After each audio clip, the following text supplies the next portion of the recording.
This is Scottish Television, now live from Hampden Park, the St Mirren Kilmarnock match in Scott Sports Special.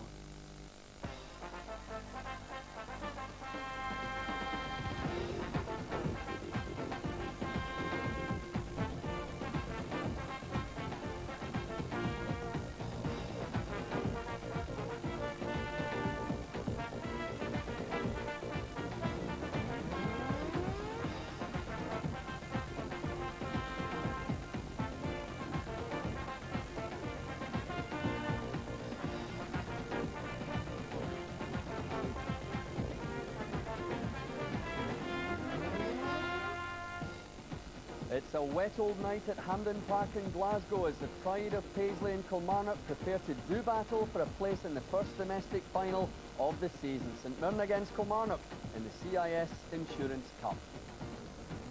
Good evening everyone. It's going to be just a little bit busier here tomorrow night, I would venture to suggest, but here at the National Stadium this evening, a chance for St Mirren and Kilmarnock to book a cup final place back here on Sunday 18th of March.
Yes, we're here live at Hampden Park for St Mirren against Kilmarnock. Remember, details of everything we're doing on Scott Sport on our new website at www.scottsport.co.uk. Very easy to remember. And I'm delighted to say that I'm joined here at Hampden tonight by Tommy Burns and Mark Hateley. Tommy, first of all, we're not expecting a huge crowd, let's be honest about it, but a big night for these players. Yeah, I think that's the important thing, Jim. I think there's a lot of young players on both teams. And I think they'll be determined to go and get themselves to a major final. For the older guys, it might be an opportunity to say, well, they might never get the opportunity again, so they've got to look on it from that point of view. And that piece of silverware meant so much to Celtic last year and Rangers the year before. It'll mean so much to these two clubs. Yeah, I think any time you win anything in your career, Jim, it means so much, because as I say, it might be only the one time in your career that you win something, so every time you get the opportunity to get to a final, I don't really think there's any motivation either, really. Yeah, that's the important thing, Mark. The players will be well up for this. Absolutely. Semi-finals, I mean, everybody's motivated, as Thomas just said, old and young alike will all want to win this cup. Both clubs will want to win it, and it's a place into Europe. Do you expect goals tonight, Mark? I would expect so, yes. I think both sides will be looking to get forward. We've already had a look at the teams already. Looks like St Mirren are going to be pretty direct, so you can expect a lot of goal marks action. Well, let's have a look at the St Mirren lineup as we have it. There we are. Roy, Baltacha, Kerr, Turner, Bowman, Walker, Mackenzie, Rudden, Fenton, who's passed a fitness test, as has Ricky Gillis and Mark Yardley. And Tom Henry has on the bench Murray, Nicholson, McGarry, Kutongo and Scrimger. As expected, really, Tommy. Yeah, I mean, I think St Mirren had a very good result on Saturday. I think that'll be, hopefully the catalyst that can take them on and get some more points in the bag. I think they've been a bit unfortunate this year, but they've tried to play football some of the times. I think possibly a bit naively, because they've got a lot of young players there. They've left their shape opened a wee bit, and teams have hit them in the counter-attack. So I think the second half of the season should be a big improvement for them. Okay, well, let's have a look at the Kilmarnock lineup picked by Bobby Williamson tonight. There we are. Marshall in goals. MacPherson, McGowne is in tonight. Holt, Wright, Mitchell, Baker, Freddie Dindeleux, Dargo, Andy McLaren and Peter Canero, and Bobby has on the bench Stewart, Cocard on the bench, Reilly, Hay and Fowler. Interestingly, Cocard not making the starting lineup, Mark. Yeah, I've seen him a couple of times in here this year, and when he's been playing down that side, he's done very well. He's had good players playing with him, but I think a big loss today to Kilmarnock will be Ian Durant and Marhood not playing, two creative players. But they've got players in there that can play. they like to play football, get the ball down and pass. We've had a little bit of rain out there, so it's conducive of knocking the ball around, slick passing. So I'm expecting them nice big pitch as well to knock the ball around and play some football. Understatement of the night, a little bit of rain out there. Still about 10 minutes to kick off here at Hampden. We'll be back right after this short break. Welcome back to Hampden Park for the CIS Cup semi-final. St Mirren against Kilmarnock. Tommy Burns and Mark Hateley with me here in the studio. Tommy Turner at the heart of that St Mirren defence, very much at the veteran stage now, but a hugely important player for them. Yeah, I think if you look back over the last couple of seasons, Jim, I think Tommy Turner getting put into the free man at the back row has been the catalyst for St Mirren to go on and win the First Division Championship and get themselves into the Premiership. Any time I've seen St Mirren in the last 18 months, Tommy Turner's been outstanding, and I think he's used his experience well. An inspired tactical move by Tom Henry to be truthful, you know. And Mark, despite the fact that you highlighted earlier that Ian Durant, a key player for Kilmarnock, missing, they have experience all the way through that team, don't they? I think so, yeah. I think Dindeleux, when he got injured, was a big loss to them. When Innes, they both got injured together. Unfortunately, Innes is not playing tonight. He's obviously picked up another injury, but he's back there, very influential. And I think if you to ask Bobby where the big loss has been, it would be the back two. As soon as they came out the side, they started to leak goals. Up till then, they had one of the best defensive records, but a lot of experience for the side. Yeah, loads of experience there. Now, before I hand you over to our match commentator, a chance to win a pair of tickets for the final of the CIS Insurance Cup on Sunday, 18th of March. Billy Stark will be choosing the CIS Man of the Match, and if your nomination matches his, and you're drawn at random from the winning entries, you'll be on your way to the final. So, to register your vote, you can call this number 09009 11 55 00. That's 09009 11 55 00. When you call, tell us your man of the match and leave your name, address and telephone number. Now, the lines will close at the end of the match, including extra time if necessary. And that number is on our website at www.scotsport.co.uk. Not long to kick off now. Let's now go to our match commentators this evening. Billy Stark, and first of all, good evening to Archie MacPherson. Very good evening to you, Jim. Well, the National Stadium has taken the brunt of the weather right in the chin, and thankfully it has survived amidst all the casualties all over Scotland. Unfortunately, it's been raining very heavily since we arrived, and Billy Stark beside me was looking down in the pitch, Billy. At a moment it looks all right, but there's certain indications, little hints from one area to the other that it might get very heavy and cut up. Very much so, actually. I mean, we've had constant rain all day today. And in some ways, I think players quite like those conditions. You know, I think it's the type of conditions that defenders will commit themselves. And I'm hopeful we'll get a good entertaining game tonight. Well, we saw a great game on Saturday up in Tannadice in blizzard conditions, you know. And I think the football all round is much better this season, to be honest. Yeah, I mean, I agree with you. I think the standard of play in all the games this season has been an improvement in last year. This is a cup tie tonight. I'm hopeful both teams will look on it in that light and really go and try and win the game. Well, let's have a look at St Mirren firstly. Now, St Mirren don't hardly come into this game as favourites, but it's essentially a difference in style because they'll be playing three at the back. Only two changes. Gillis is in for Nicholson and Fenton for Pitonga. Billy. Yep, they normally play the 3-5-2 actually, and Tommy Turner, as Tommy mentioned in the studio, playing a free role at the back, and he starts things off for them. They've made a few changes in recent weeks. Tom Henry, it's been forced on him through injury, I think, and you know, tonight he's brought back Ricky Gillis, who's the top scorer, and I think it's a good positive formation by St Mirren, and they tend to get the ball forward early and look to put other teams under pressure. Well, here's the Kilmarnock side, and very interestingly, McGowne is in suspended, of course, yep. And Paul Wright, who's very experienced, top goal scorer last season, is in for Hay. And I'm wondering if Yardley might have been in the back of Bobby Williamson's mind for this team. Yeah, possibly. Kevin McGowne certainly gives him a bit of added height there, which I think might be important tonight with Mark Yardley, as you say, Archie. But interestingly, Paul Wright is also Kilmarnock's top scorer, so he comes back into the side tonight. And knowing Paul from his Aberdeen days, a very lethal striker in the penalty box, and I wouldn't be surprised if he scored tonight. You know, sometimes adverse conditions, especially slippery conditions, mean it's going to be very awkward for defences, but sometimes, as I think you inferred, that can lead to an entertaining match. Excuse me, very much so, actually. I think you know, it's not so windy tonight, so I think players prefer that. Well, there they are in the tunnel, coming out at the moment. Very nervous, I would imagine. Some of the players have never been in a stadium before.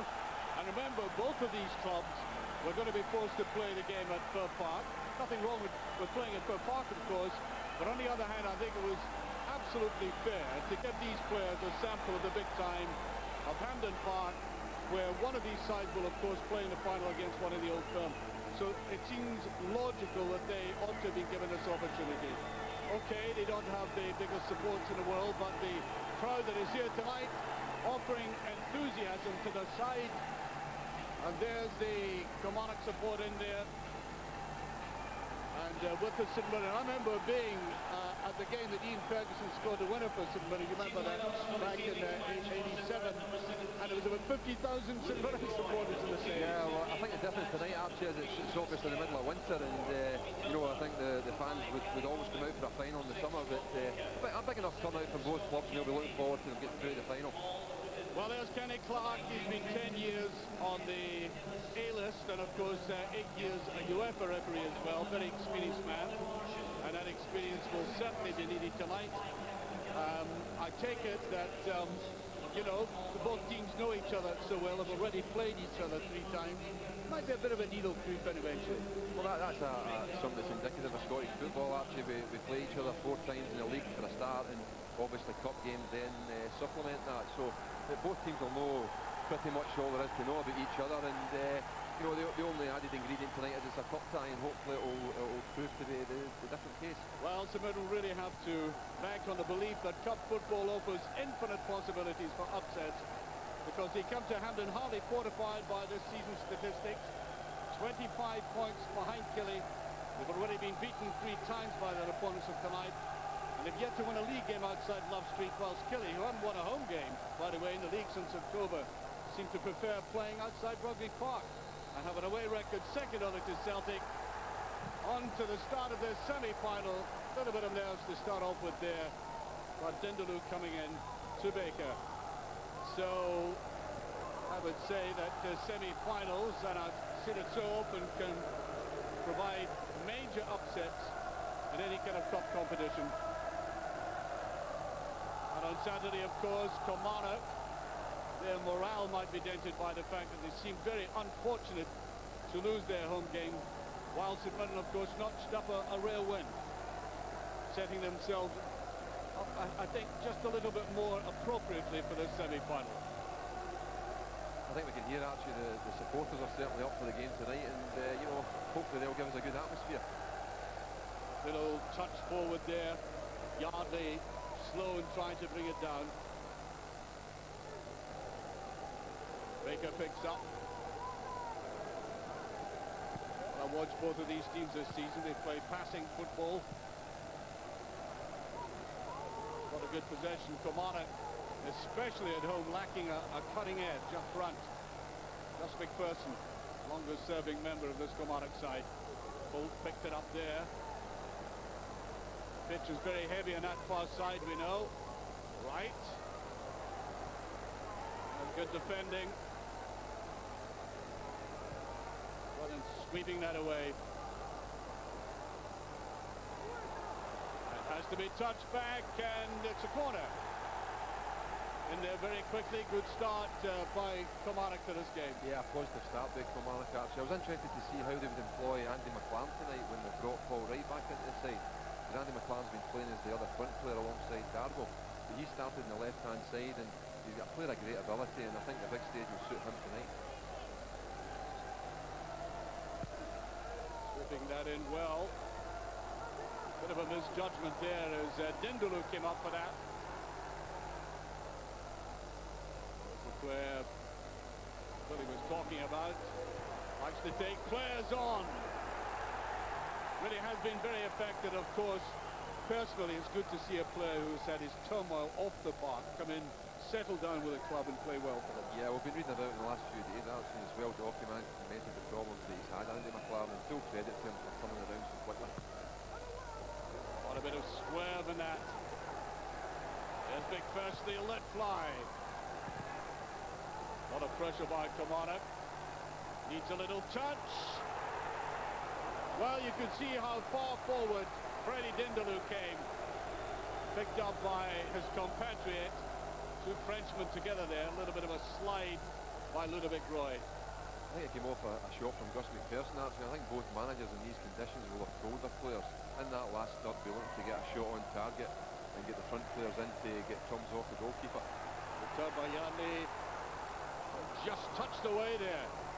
First touch of the ball by Kevin McGowne, and it had to be a good one. Well, not the best shot by Scott McKenzie, but he was in there giving his forward players good support. Yeah, the same idea actually with Scott McKenzie there. He's definitely got under the ball and lifted it over the bar, and he's very much the sitting midfield player for St Mirren, allowing Gillis and Gary Bowman to try and get forward to supplement the forwards. Why they play that out to McLaren, that was slack. Well, I think Kilmarnock needed a little bit of pace there. Certainly Peter Canero was up, and he is very, very quick.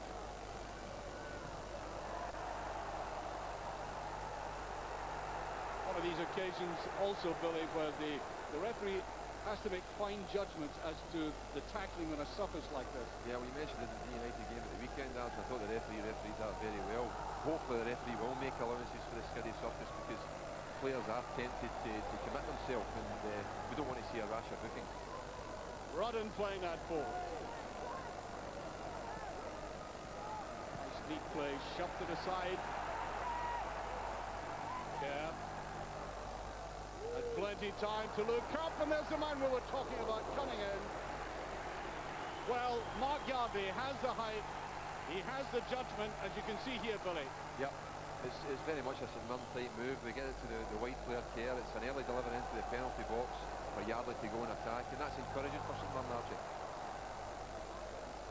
Well, he was well surrounded, but the very fact that he got up there and got the touch is, I think, an accomplishment, and also must give the players around him heart, because they played off. Well, I think so. It was St Mirren's first foray into the Kilmarnock box, and it gives them a wee bit of territorial advantage now with Scott Walker to take this free kick. Tries to go for the touch again. A little bit of freedom here. McLaren.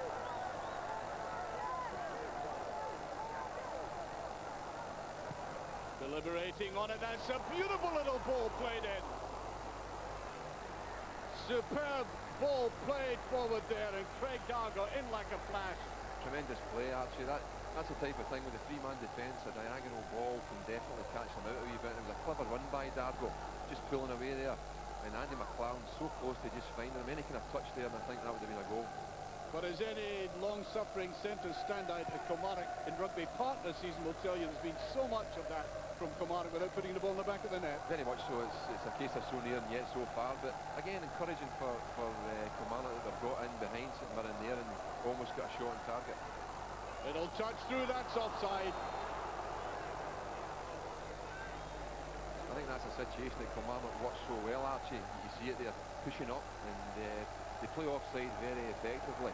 And St Mirren really need to, the front players really need to watch that and work back the part, and maybe allow midfield players to come through.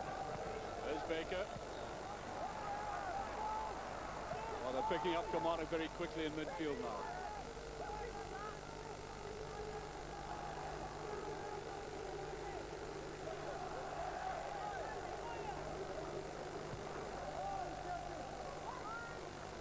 Exactly a blizzard that St Mirren had to face in that opening 5 minutes, but they came back strongly after Kilmarnock had taken that initiative, like this one here. Gus MacPherson again.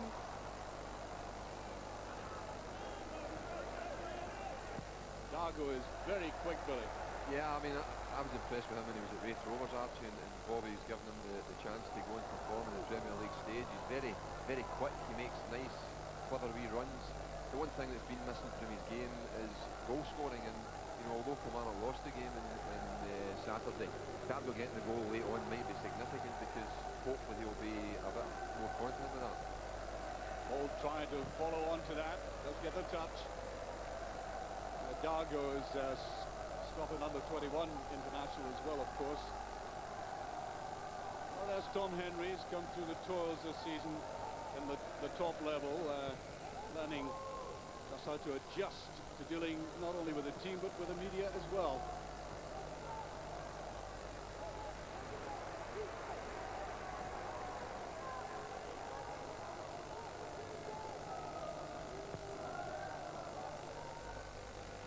And high ball again played forward. Pushed in by Gillis. There he is at the back, Tommy Turner, 37 years of age. I don't think he'll be advancing deep into Kilmarnock territory with his legs. There's the attack, and there's Yardley. His first touch, letting him down. Yeah, it was an incisive pass there, Archie. It had to be played with a bit of pace to take the defender out of the game, but unfortunately Mark Yardley couldn't get it under control. That's Walker again. Yardley, deep little ball inside. See how well Dindeleux marked that off. All right.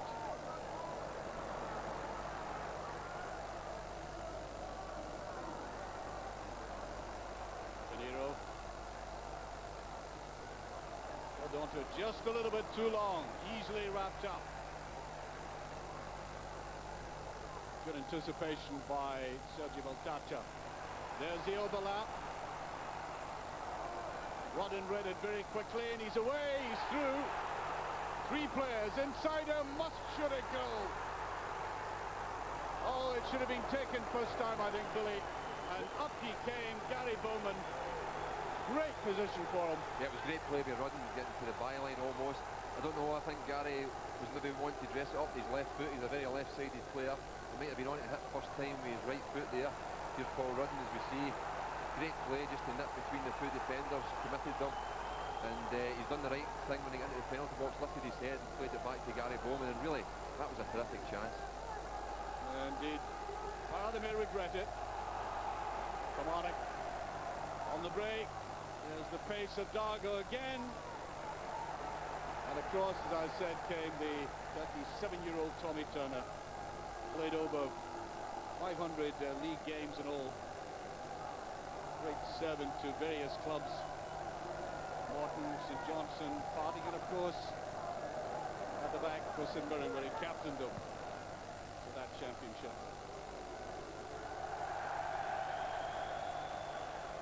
Well, Andy McLaren liked that. Way to play. When I saw McLaren for the first time as a youngster with Dundee United, the word Gallus came to my mind. You know, he liked to take the ball up to his opponent, very confident, cocky. He does have that gait, Archie, you're right, and I think that actually goes towards the ability that he's got, because it's difficult to read what way he's going to go. He's capable of going on either foot, and as I say, he's definitely going to be the one that might create for Kilmarnock tonight. Well, I think Gus MacPherson had Wright on his mind there. Paul Wright making a very good run into the box. Just a trifle overhead.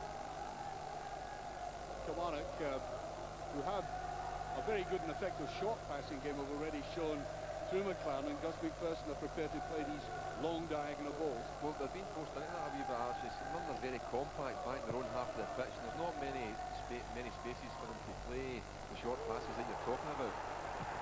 Well, Benton trying to go in there. Very good player, a very good buy. And of course, Benton, part of the Aston Villa team, as he goes in there trying to get in. Dindeleux was behind him. Part of the Aston Villa team that beat Manchester United 3-1 in a Coca-Cola Cup final. So, you know, knows how to acclimatise themselves to the big occasion.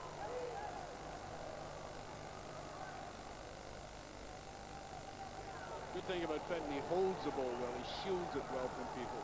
He does, actually. I think the feature that we can talk about just now is the way Kilmarnock press again. There's some numbers thrown there, but Kilmarnock really worked hard to make sure they didn't get out and ended up winning possession and getting their own throw. Scott Walker back. Doing it very simply. Great deal of intermingling between the two teams, because Scott Walker is an ex-Killie player himself. Yeah, I think he was there as a young lad, actually, and I think they actually bought him from East Stirling, but he did a really good job for them in the first division last year. He's a big, strong boy, he's a natural left-sider, and he's done well for them. There's MacPherson with that longer ball again.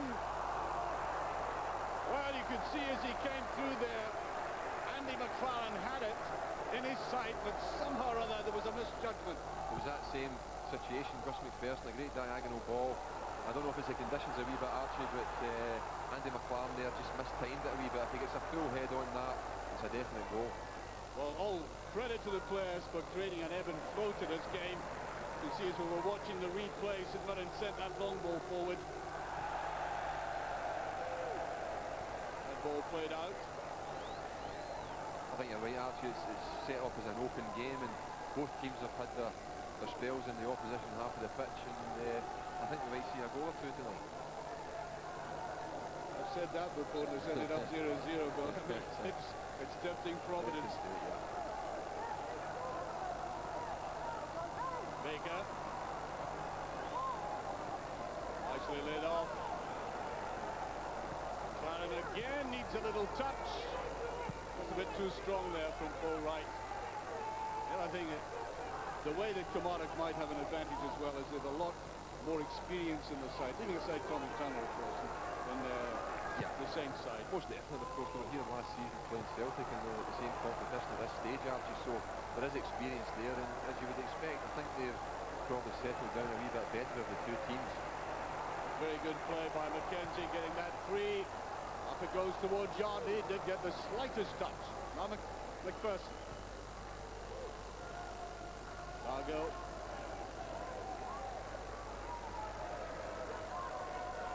And plenty time for him to come forward like that.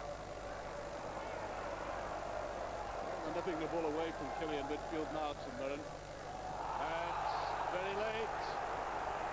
It's going to be a yellow card, I think. Well, I don't think you can make any allowance for the pitch there, but that must be personal.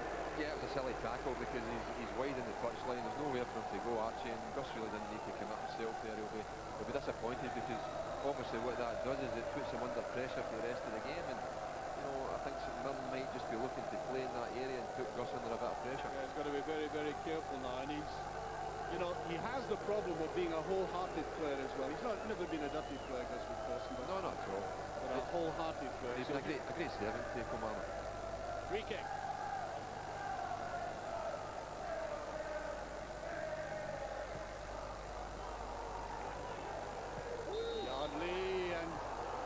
Creeping in at the back there, Benton. I think Benton read the bounce very well, tried to get in behind the defender. There's MacPherson, there's a run forward by Dargo. Ball skinning away from him. And I think he did get the final touch. Well, there's the man of the match competition we're having.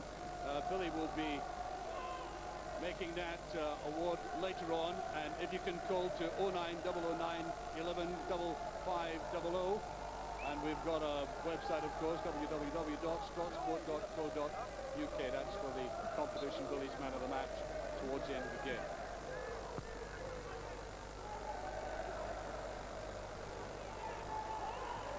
A bit of hesitation, they'll touch it in.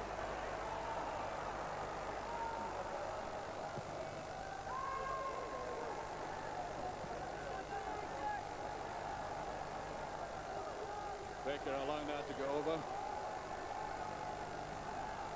Another ex-St Mirren player arrived here with a swap for Tom Brown, who's injured, couldn't play in this game for Saints. Well, we've gone 16 minutes and you feel a lot of adrenaline is being pumped out of the veins already, Billy. There's a kind of lull in the action this last couple of minutes.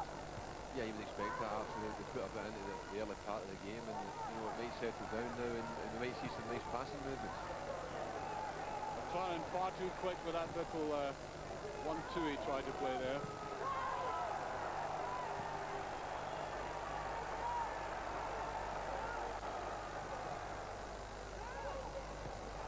Well read again. Just wondering, actually, I know Bobby Warrington was particularly keen to take the game to Hampden, and I think maybe a bit of that is the fact that it's such a big wide pitch, because Kilmarnock do use the width well. They like to get MacPherson and Baker forward, and I think that's a feature that we'll see in the rest of the game. Baltacha doing very well against Wright, marking him very close. That's a good tackle by Baker though. There's Gary Holt. St Mirren getting everybody back into their half when that happens. Leaving only Fenton up.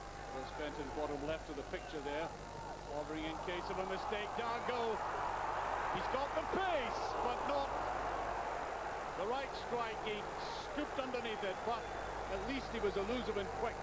Yeah, I think it's down to the conditions. You see Walker there making the error and Craig Dargo's onto it quickly. And this is where really he's got to improve a wee bit. He's had a wild slash at it, Archie. He's got himself into a good position. He knows where the goal is. He's just got to go over the ball and drill it low. And unfortunately, he's just leaned back a wee bit and put it over the bar. Well, and he's going to be a wee pest about defence all the same. Well, that's exactly the type of player. He's going to get amongst them. Yeah, he's definitely that type of player. That he's always on the move, looking to unsettle defenders and try to get in behind them. Kilmarnock beginning to get better possession in midfield. Big boy, French, under 21 goalkeeper. A couple of caps for his country. Just talking about Dargo, Archie, the way St Mirren play with Tommy Turner, really getting off the game and giving them plenty of depth, it means there's plenty of room for Dargo to operate in behind the markers there and get on the ball. So, he could be an important figure tonight. A good anticipation again by Scott Walker. Read that ball going through the middle very quickly. The good thing about it is that both he and Voltac have been filling little gaps here. Yeah, well, especially against Wright. Yep, they need to do that actually. They're nice and compact, and they know Tommy Turner behind them. It is. McLaren tried again. Just touched away. Andy McLaren read the bounce of the ball very well and very quickly. Oh, the pitch didn't help him. Easily cut off. Baker. Mitchell was screaming for it and gets it. Going on his own. He's never going to get that across cleanly.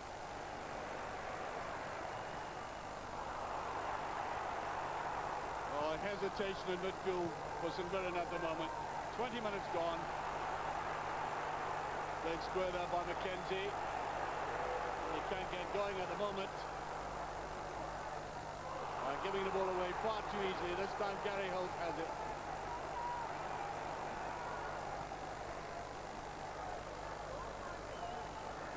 Very significantly, Ali Mitchell picking up a lot of the play in midfield. I think it is going to be very difficult for players to turn on this pitch, Billy. Yeah, I mean, we thought that, after the initial stages, the pitch is going to cut off a wee bit. We see a couple of examples of it there with players slipping, Archie. Normally that leads to good, exciting football. There's a run again. Can he flip it over?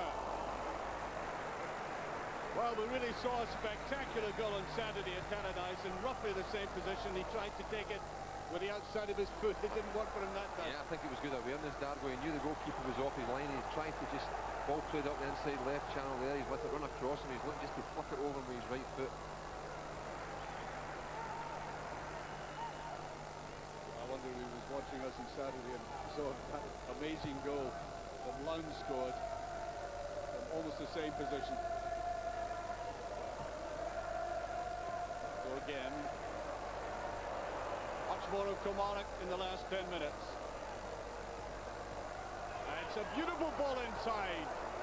Oh, the goalkeeper read it very early, but significantly a big gap appeared there, Billy. Yeah, but the goalkeeper does well there, Archie. He's a very athletic boy, and he'd made up his mind earlier that he had to come and take that cross, and there was no semblance of an error there. It'll be good for his confidence to take a good clean catch like that and start off an attack. At the other end, Gordon Marshall, who's hardly been bothered so far.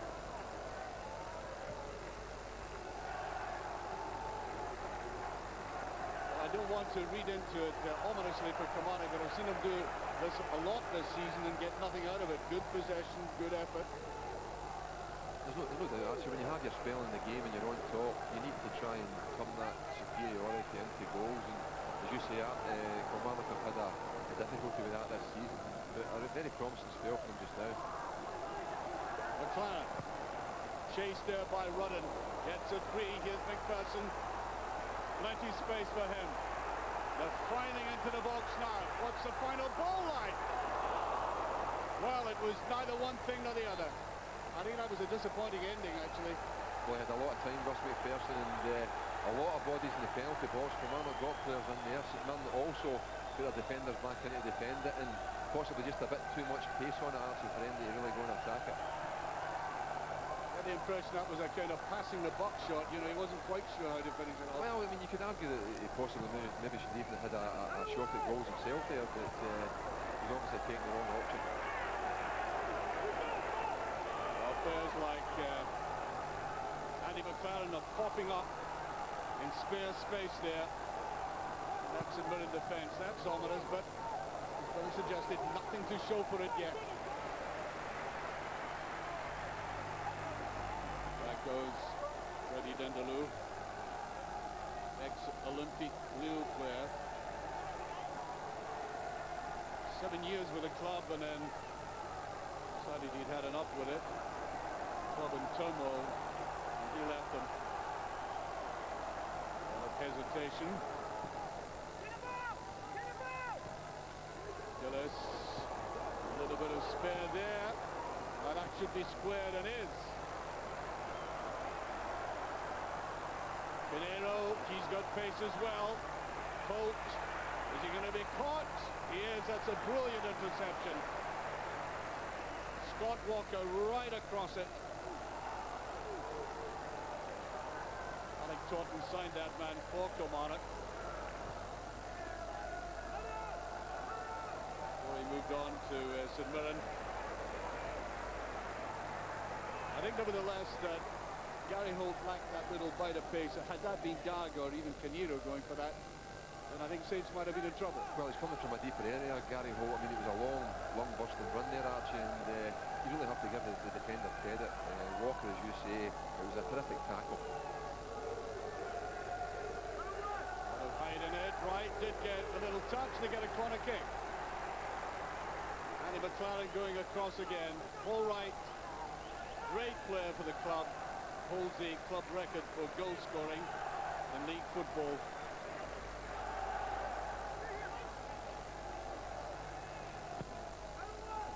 It's to MacPherson, he didn't get a hold of it. I think he might have been a little bend in the ball as it came to him there. It was a good idea, actually. Gus MacPherson was free in the edge of the box, and it was a nicely clipped ball from Andy McLaren, and Gus didn't just quite get the right contact on it. I remember Paul Scholes scoring a similar kind of goal against Bradford, I think it was earlier this season. So, you know, when all the bodies are in there, sometimes a ball like that to the edge of the box can produce a goal.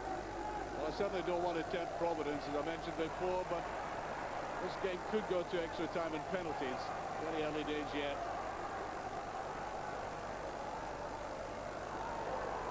Mackenzie.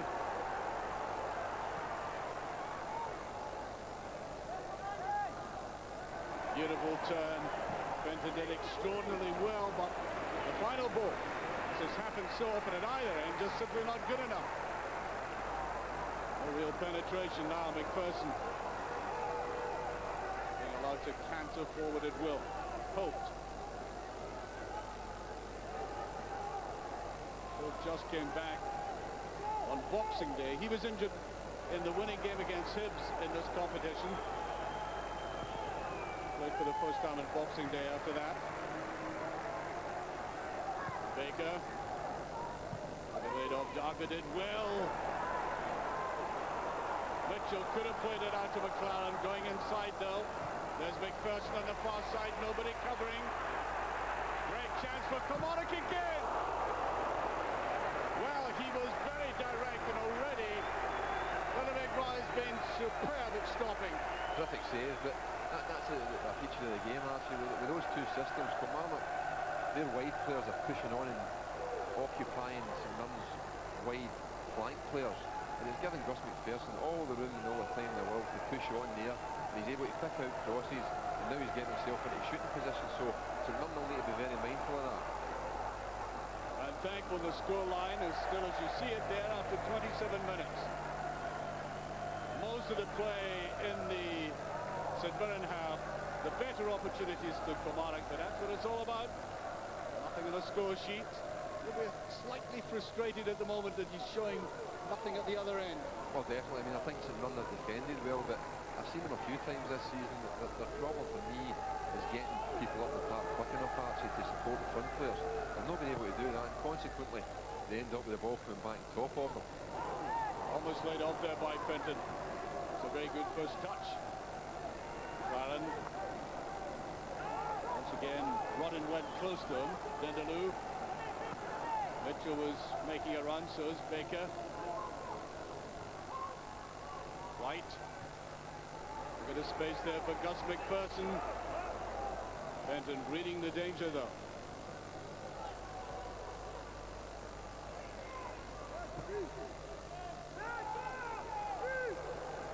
Well, Bobby Williamson has been watching the game thus far from the stand, but I think he might be getting a little bit nervous now. There's the tic-tac man in him.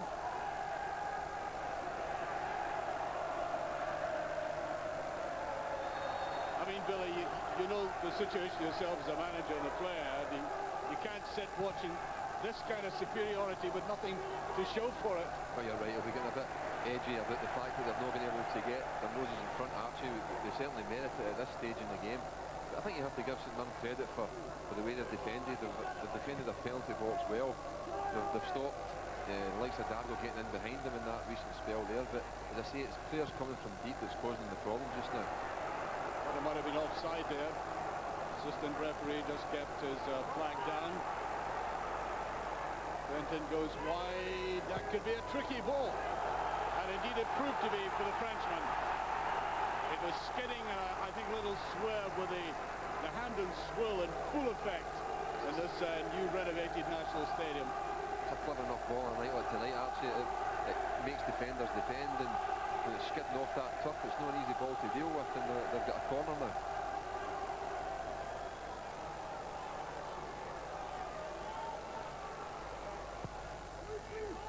Just touch Ferguson, no, off the line. Put away this, Yardy coming in again. Tremendous effort, that's the nearest chance in the game thus far. No question at all about that, and it was Ellie Mitchell who popped up, puts that away, saved the line. Yeah, it was a great save by Ellie Mitchell on the goal line. Actually, I think Gary Bowman slipped as he took the corner, but it turned out to a good delivery. Mark Yardley got a good head on it, and it was definitely going in the top corner. Well, Kilmarnock tried to take advantage of the fact that St Mirren had flooded forward there for that corner kick. And it shows you they are vulnerable in the air.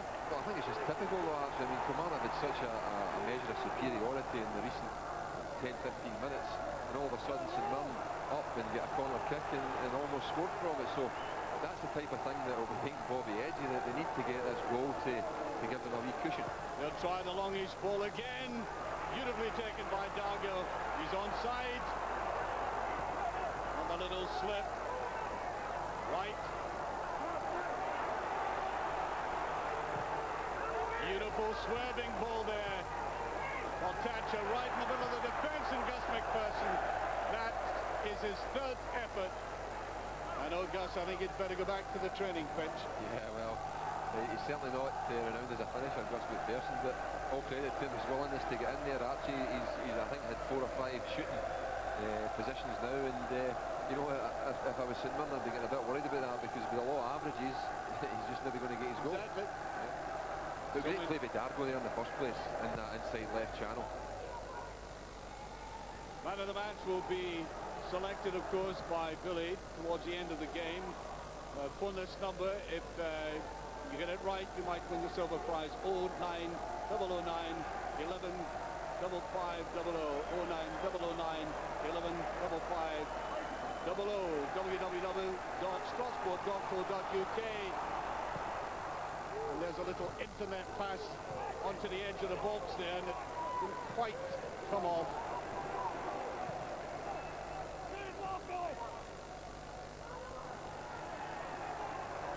Got a kind of lull in the play. I think this important thing from Tom Henry's point of view, actually, is that they've got an extra man in the middle of the pitch, a 3v2 there, and they're really not getting any superiority at all. They're not getting close enough, and they're allowing Kilmarnock to switch play from one end to the other, and that's when they get really stretched. But they're still in it. Still no scoring. Killie trying to go forward for that again. Dindeleux, but full rights on his own. Inevitably, Tommy Turner. Sergi Voltacha. Those long legs of his have been invaluable tonight. Will he eat up the space when he gets back quickly? And, of course, great timing in the tackle. Good run by Holt. That's an early ball. Wright must put it away now. Oh, this is so typical of what I've seen at Kilmarnock all season. Great rapier-like thrust on the right, and he really ought to put it away, maybe. Great play, yeah. I mean, he's actually not done a lot wrong for Wright. He's got a nice subtle touch on it. I think he was just looking to lift it in the air above the goalkeeper, but full credit to Roy Archie. It's a terrific save, and you know that's twice now he's been to St Mirren rescue. Certainly looking very solid in goal. The big fellow isn't there. McGowne got to that one away by Holt. A little pressure by St Mirren again. Everybody back now in the Kilmarnock half. Touched the wrong way. Oh, there's a little exhibition of nerves.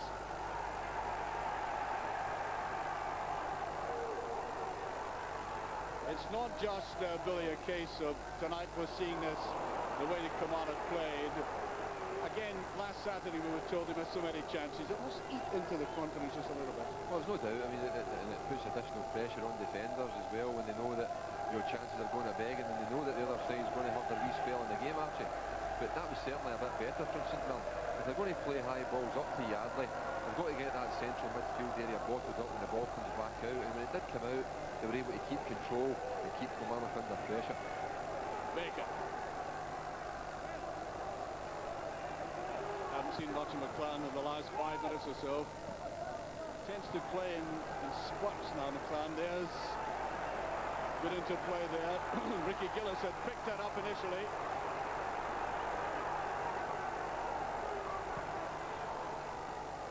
Wright is back much deeper. That was a sign of frustration in a striker when he's away back in his own half like that. Yeah, but I think it's also a feature of Kilmarnock's hard work, actually. They worked really hard as a team, and it was Canero, their out wide right, that was away over on this side of the pitch getting the tackle in. Well, he gets a free kick this time. I also think he went over on his ankle. Let's see it. Oh no, he gets the twist there. I think it was a reasonable attempt to get the ball, actually. Nothing malicious in it, just a wee bit mistimed, and you know, I don't think he booked him. You know, I think he's quite rightly let him go with that, but certainly a foul, but no real intent there. I think he did go for the ball. There's the gentle voice, Bobby. I think it's getting louder as this first half goes on, actually.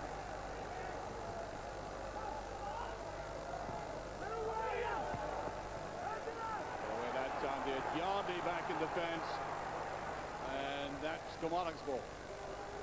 That's the problem. I mean, Mark Yardley is not the most lithe of players, and you know, he's been asked to come away back in there and defend, and you know, no a natural fitness, so it's then difficult for him to do his damage in the opposition half of the pitch. I mean, he's lazy. No, not lazy. I mean, I think he doesn't have the frame that lends itself to getting about the pitch. But he was a good goal scorer for them last year. Here's MacPherson. Will he have a go again? Holt.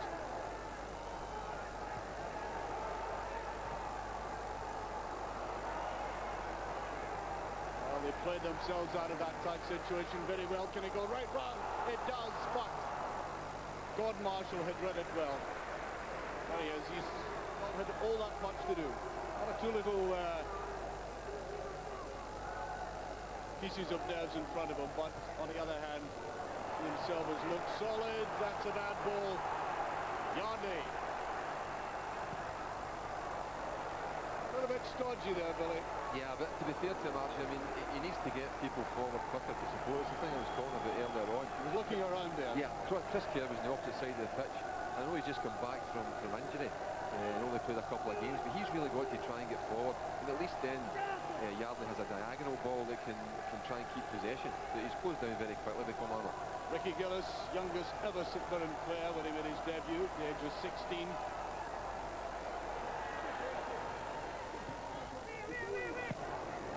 MacPherson could have put that anywhere.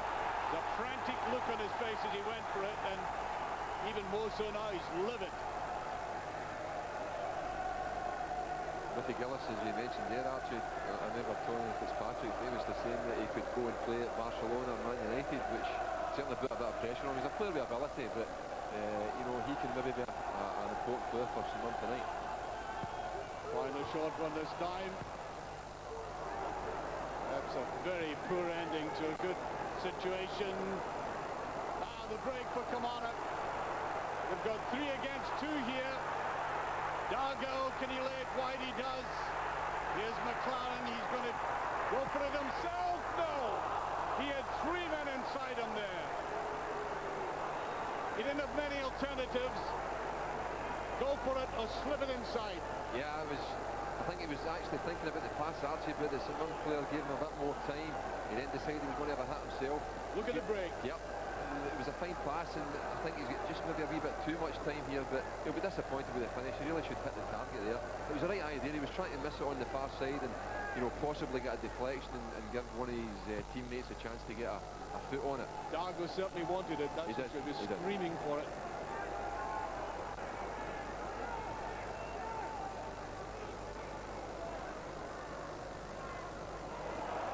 Wright did well to elude his defender. It's a final ball, like, and there's a header, that's it! Andy McLaren.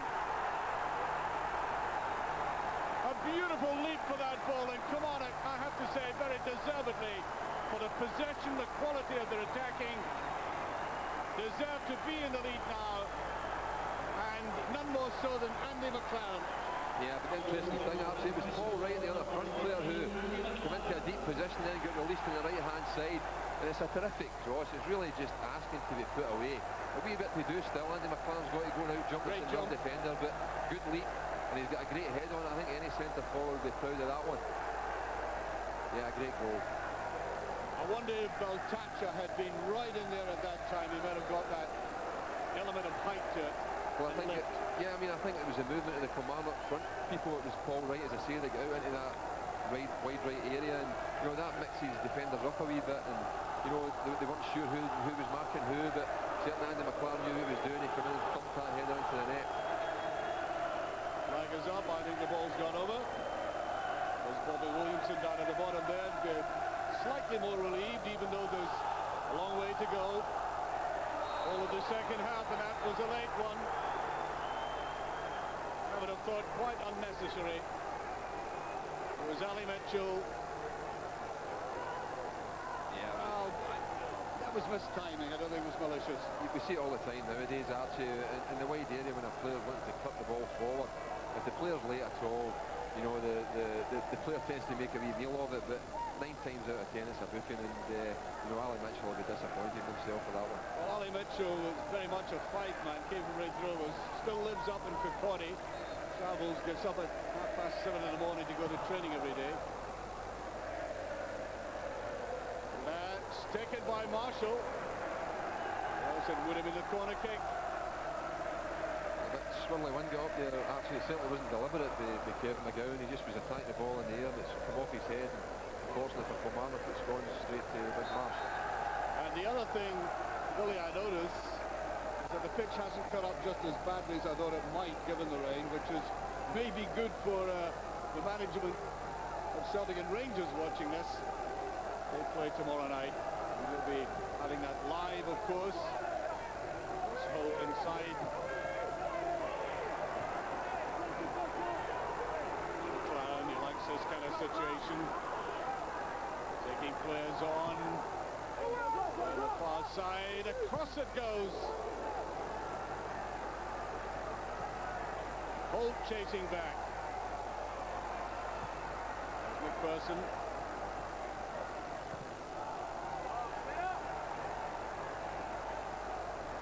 Dargo. Well, he kept his eye on the ball, Scott Walker. Not taken on by that little Highland Scottish he tried there. An important spell now for St Mirren, actually. They need to make sure that they don't give anything else away before half-time. If they can get in 1-0 down at half-time, then you know it's salvageable, but if they lose another one now, you would fear for them. Dargo. Oh, and another kind of surface. He would have got away with that. How important it is. Well, he's had a hard time this season, and he's an eloquent, articulate man, and he's finding it very difficult to work with a minimum budget, minimum squad. And now trailing by 1-0. That's good play. Benchel! Well, for a moment, I think some of the supporters on the far side thought he was pointing to the penalty spot.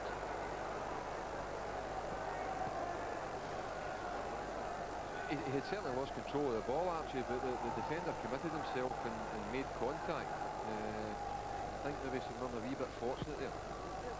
Peter Canero it was who was going through on that side. And there's a better looking ball. Kilmarnock defenders back, and I think there was an elbow used. Was indeed. Assistant referee down the side. Right in the spot. I think that's a sign of frustration, actually. That's the type of thing that tends to happen. He's really not had much service in the recent part of the game, Graham Fenton, and when he did get the ball, he was surrounded by Kilmarnock defenders and stupidly with a tug in the shirt and took the pressure off Killie.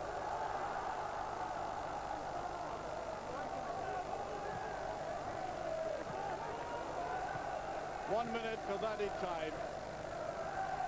All credit to the players, the game has flowed very well. I think it's been a good, enjoyable first half, actually. Indeed it has.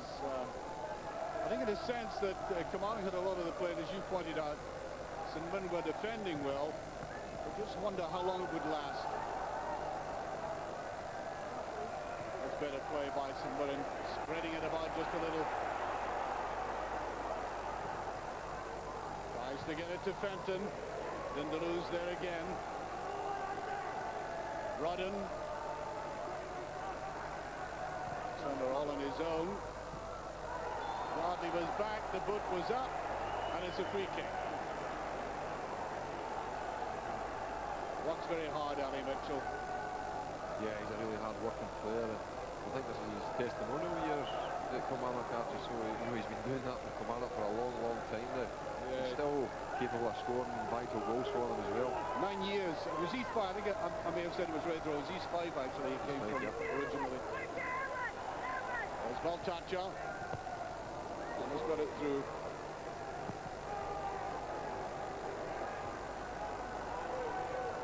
Right.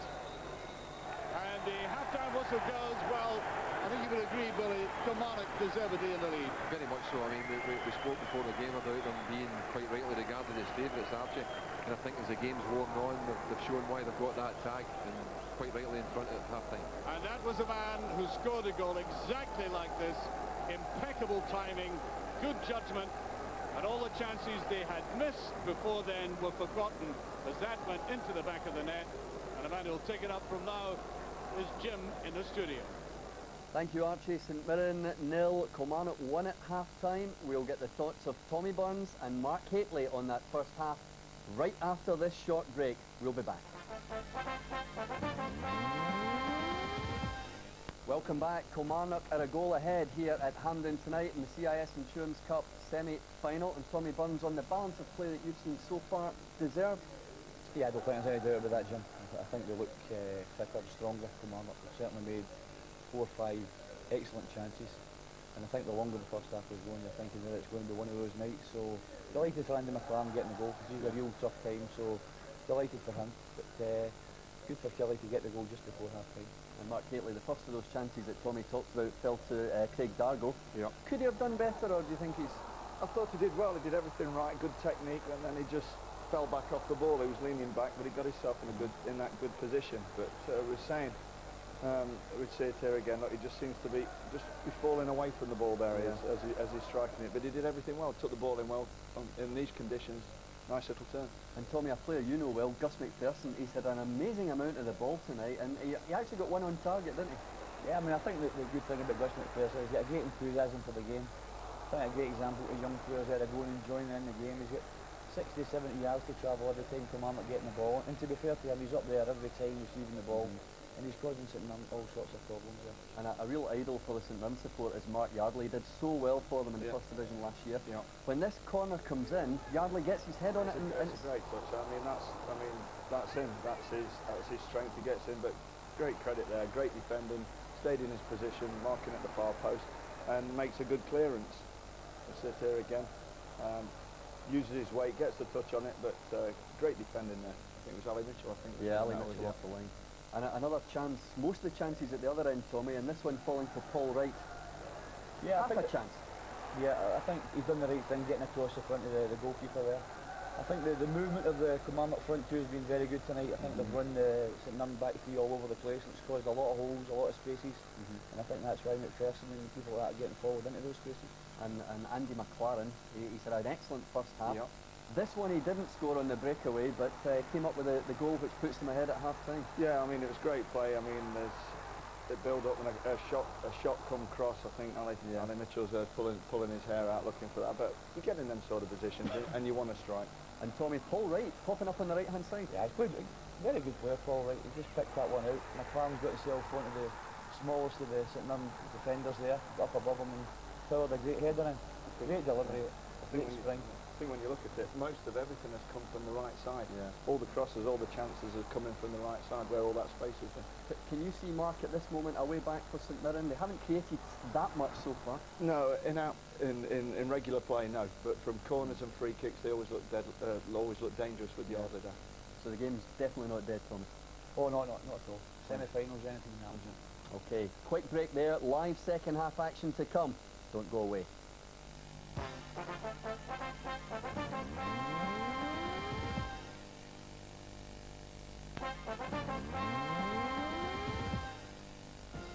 Welcome back to Hampden Park in Glasgow. It's St Mirren 0, Kilmarnock 1 at half-time in the CIS Insurance Cup semi-final. Let's just have a look at the statistics for that first 45-minute spell. There we are. St Mirren 0, Kilmarnock 1, as we know. 4 attempts on goal by St Mirren, 3 on target. 9 attempts on goal by Kilmarnock, 3 on target as well. And the corners count stand St Mirren 2, Kilmarnock 3. Tommy, who's impressed you apart from the goalscorer Andy McLaren in that Kilmarnock team in the first half? I think Canero's played cleverly on the right-hand side. They're continually taking young Chris Kerr out of there and leaving the space for Chris MacPherson to get forward. MacPherson obviously has been outstanding, and I think the two big lads at the back have coped with anything. St Mirren obviously looking to get the long balls into Mark Yardley, but Dindeleux and McGowne have coped admirably with that. Would you continue with that policy, getting those balls into Yardley? Because he is getting his head on them, Mark. I think so, but what they've got to do, they've got to get the men breaking from midfield to support him. It's no good just watching the ball go over your head and getting distance between the strikers and midfield. As soon as the ball goes forward, they must be on the way. Okay, well, let's go back to our match commentators for the whole of the second half, live and exclusive. St Mirren against Kilmarnock, Billy Stark, and first of all, Archie MacPherson. Thank you very much indeed, Jim. Well, I think both of us agree with Mark that St Mirren could possibly score goals from set position. But on the other hand, Billy, if Kilmarnock play the way they've been playing in the first 45 minutes, they'll score again. Yeah, they certainly established a superiority in that first half, Archie. I'm sure Tom Henry will try and change one or two things. He needs to really get midfield players forward a bit earlier when they do get the ball forward. That would then take a wee bit of pressure off their defence, and they then might start to threaten a wee bit. But really, as you pointed out in commentary, Gordon Marshall's not had a lot to do. He really no sustained pressure on him at all. No. And you know, the other thing, very significant thing, is that this pitch, we thought it would cut up. So commendations to the Hampden staff here.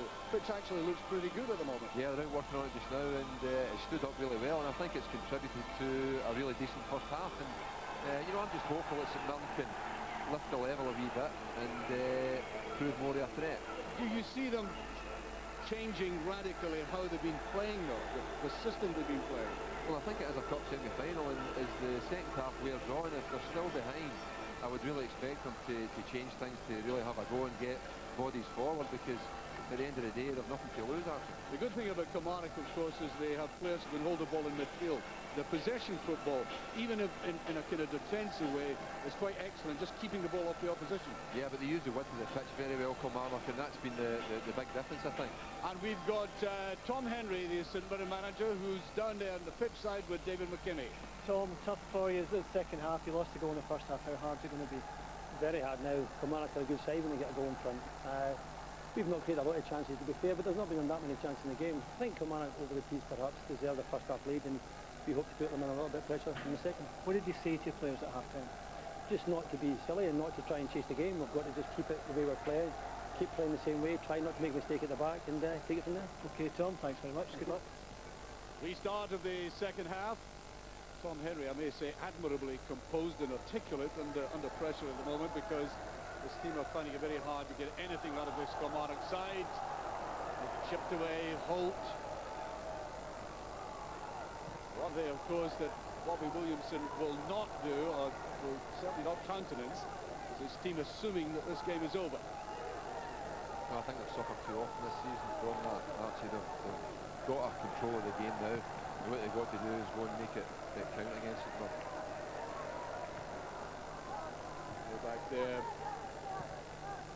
McGowne had placed that forward. Now Holt, one of the players who take part in this pattern of play by Kilmarnock in midfield, which sometimes can exasperate opponents by keeping the ball away from them. He's central to that.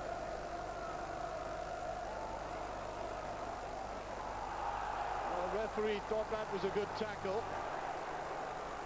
Wouldn't fall out with him on that score. Baker. Look at the way McLaren can just drift past opponents. He's away again, almost. Just one step too many, and I think exasperation, he pushed the opponent. By the way, that shot gives you an idea of how the conditions are quite appalling overhead anyway, the rain lashing down. Credit to Scott McKenzie there, actually. Andy McLaren went by him as if he wasn't there, but he didn't give up. He chased him and eventually got a foot in and won the free kick.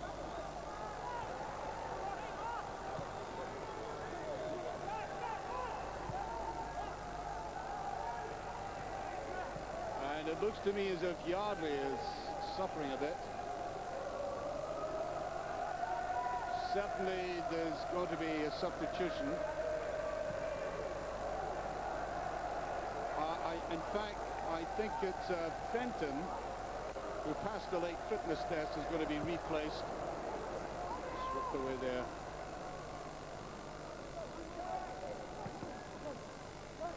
Kitongo about to come on, I think.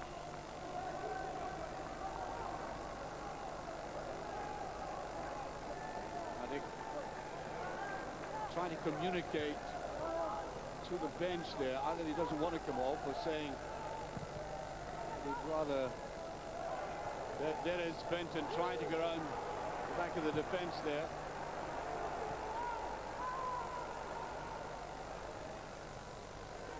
Well, I think they've changed their mind again. Kitongo was ready to come on. He's put his track top back on again. There he is. Little man who played one game for Darlington, then came north. Comes from Luanda. Certainly would have been a strange time to make a substitution, Archie. Must be worried about his fitness. Well, obviously Fenn must have a wee knock, but he's keen to stay in the pitch and contribute. So Kitongo, I think we'll see at some stage. Holt driving in there again. MacPherson goes forward there. Kerr trying to get it forward, and that's a free kick. But the one way St Mirren can get back into the game, Archie, is they do have a physical presence. See Scott Walker pushing on now, and obviously it's going to be a ball into the penalty box, and you know, if the other front players like Fenton, even Gillis getting there to support it, are on their toes, they can maybe get something off a second ball. Played forward by Rudden. It down there, just touched in the air again. There's an appeal for hands. Certainly from the St Mirren support. Referee just turns away from that, though. It's McLaren trying to add composure in midfield again. doing so by holding on to the ball, letting the players run round either side of him.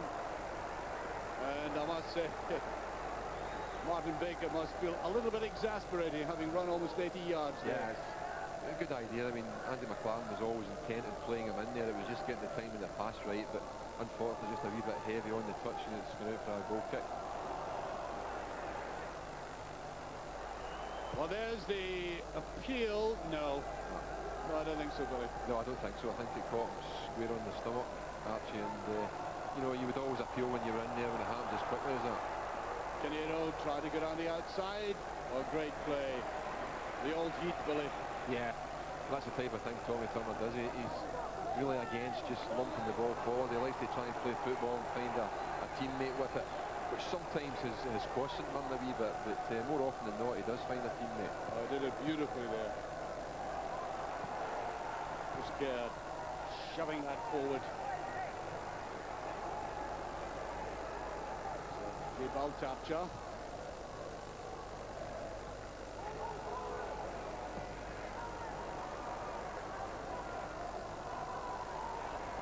Looking for somebody forward running, and he gets it. Dargo has picked up so many good balls like this. He's keen on going for it himself. But judging by the body language there of Ludovic Roy, I think that was going well wide. Yeah, I think he knew it was well wide, as you say, Archie. But good positive play by Dargo.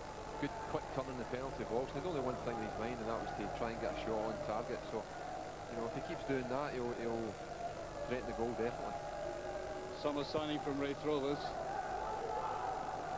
Only goal so far was the goal he scored on Saturday.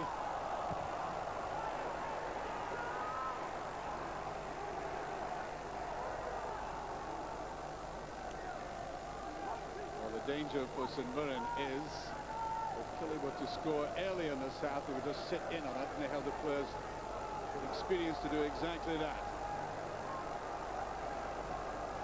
A lot of swing and offside in any case. What a good pair of hands that boy has. I mean, that's a slippery ball. He just took it so sweetly there. Yeah, he's been very accomplished tonight, Roy, but you notice, Archie, Kilmarnock still getting players forward into that penalty box, so they obviously know that they want to get a second goal here to make the tie safe. There's Baker.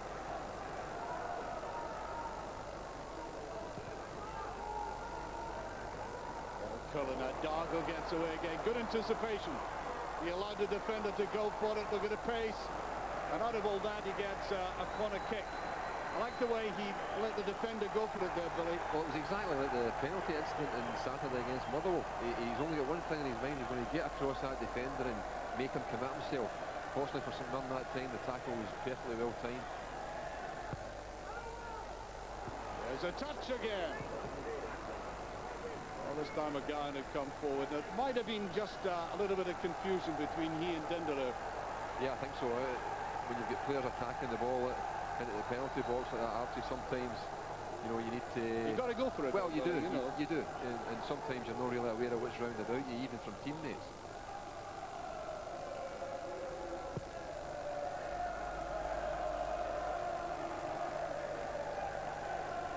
Well, there's the man they were preparing. The fourth official was ready to acknowledge the board going up to take him off, but they changed their mind. And I think that shot we saw of Fenton talking to the bench was saying, I can carry on. Yeah, very significant, Archie. I think he's obviously had a wee problem at half-time, and he's asked for 5 minutes just to see how it is, and obviously feels that he can continue to play. Pretty ragged at the moment. And still only one goal in it. But maybe St Mirren will be quite happy to make it ragged, as you say, for a wee spell, Archie, just to try and get himself back into the game. Last time they played each other in this competition was 16 years ago when Saints won 3-1. Actually have a better record in the competition against them. Fenton, the player we're talking about.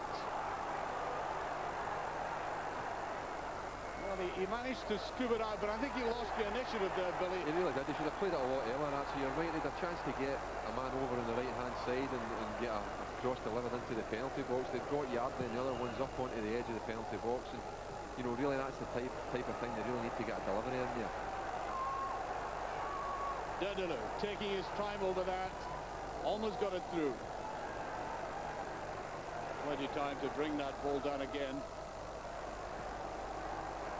I wonder how hard he can keep going at the rate. I mean, he was so involved in the first half, and the McLaren, and it's a very heavy pitch. It might take its toll on him eventually. Well, there's no doubt. They've played on Saturday as well. We were only talking a couple of days ago, and you know they put a lot into the first half for Kilmarnock, as they always do.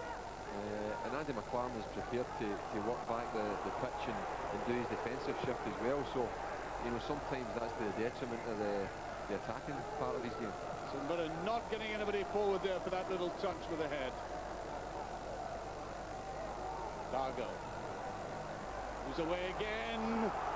Looks as if he was being impeded. I really have been impressed. By the way, I don't envy you your choice, or your task of selecting man of the match. There were 1 or 2, 3 or 4, in fact, candidates, and he's one of them. I quite agree, actually. I think I must point out there, that was really good refereeing by Kenny Clark. He got himself right up into that area. You could see that it was a one-on-one, and Dargo was going to be really going to try and be positive, and quite rightly gave the free kick. Plan swinging it in again. This time, Gary Holt. Holt coming right in there again. The man started off his career as a young player with Celtic. Man who was discovered playing in the army, no less. I saw him score the only goal of the game in the first league game this season, Archie, and Gary Holt really should be scoring more goals for me. There's the man of the match competition, trying to agree with Billy. He'll make his announcement towards the end of the game. There's the number 09009 115500 and scottsport.co.uk. And there's Wright. What a good move again. A lot of movement off the ball that was almost productive. Well, it came very quickly after a promising St Mirren situation at the other end, Archie, and a clever wee reverse pass from McLaren to try and get Paul Wright in there. He's lived on that through his years, Paul Wright, and just not enough power on it. Benton. Well, too much. And it goes against them, in fact. Couldn't he have swept that across? Putting too much work in the ball. Yeah, I think good play. He sent the defender the wrong way with the dummy, and then kind of lost control of it a wee bit, and then tried to use his body to stop the Kilmarnock player getting to it, and Kenny Clark quite rightly giving the free kick.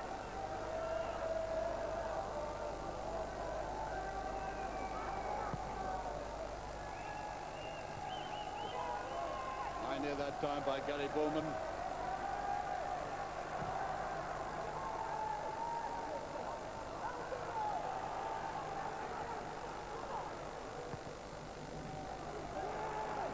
Yardley doesn't have the pace for that kind of ball.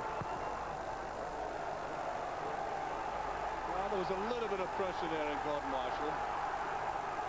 I think that's the type of thing Ricky Gillett needs to do. He took a chance there, Archie. He knew the ball was going to be passed back. He's made a run beyond his sprint players, and St Mirren really haven't done enough of that tonight. They need to try and get midfield players beyond there to try and break up that Kilmarnock back four. Chris Kerr couldn't get away with the ball. That's beautifully laid off.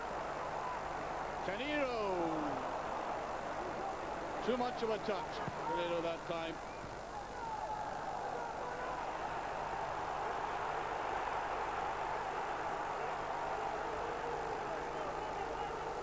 A bit of annoyance in the face of Gary Bowman there. Well, maybe exasperated at the scoreline, and look, little indication towards his watch there, but there's only one goal in it. Even though Kilmarnock still look the team more likely to alter that scoreline.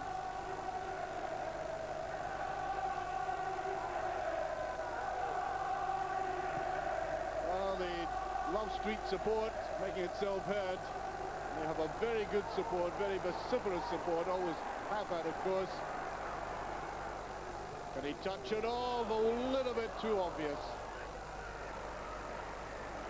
He mentioned the support action. There's no doubt in a night like this, when the legs get heavy and you're chasing the game, they can play a big part in keeping the St Mirren team going. Because, as I say, it can be quite demoralising when you are behind and things aren't happening for you, but you get a wee bit of support from the crowd, and you just feel as if you can go that extra yard.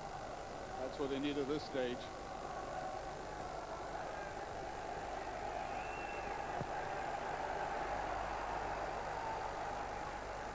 Gary Holt, easy header for Holt that time.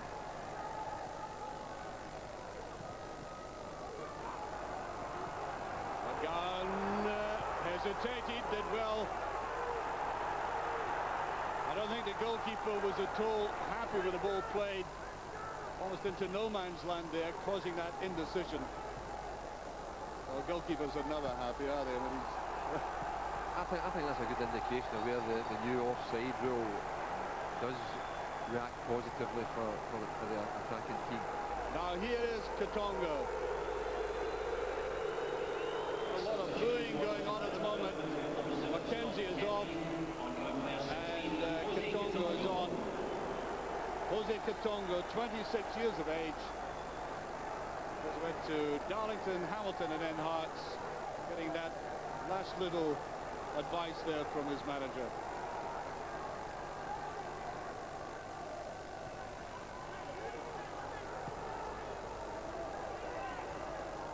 There's no doubt Katongo is a player that is capable of changing a game, Archie. What St Mirren have to do is make sure that you can get a supply to him. Look at this run by Baker, he's usually very good at this.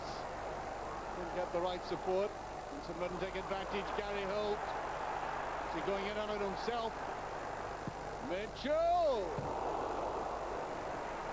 Well, we saw Mitchell clearing off his line in the first half at that post, that right-hand post there. And there he was, skimming it this time. That's the type of thing he's good at. He's a very good hitter of the ball, Archie, and he gets over it and keeps it low. Gary Holt might have in fact had the opportunity to shoot himself, but unselfishly lays it back, and Ali just keeps his concentration and makes sure he gets the ball down low, and it wasn't very far away. Well, and the youngsters watching, he kept his eye on the ball, he followed through properly, just slightly off target. That's the way to do it. Now Katongo.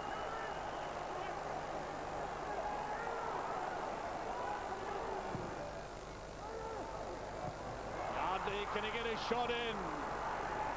Good move by St Mirren. He couldn't play it off there that time, though. Button came through now. This could be dangerous. Now McLaren. Canero screaming for a pass. There's Canero coming forward. He was onside, and oh, that agonizingly skidded away from him. Holt. Wright.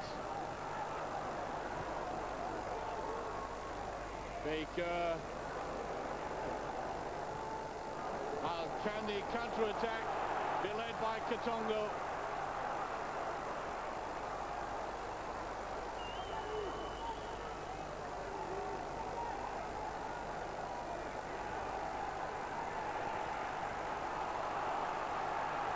Spreading the ball about now. That's care. That's a decent effort, the little fella. Trying to go in there and touched away from him. I remember him scoring a remarkable late goal against Celtic once, just getting his legs in. The time capsule, that's right. Yeah. Certainly that's not the type of thing that we would expect of him, a header. Exactly.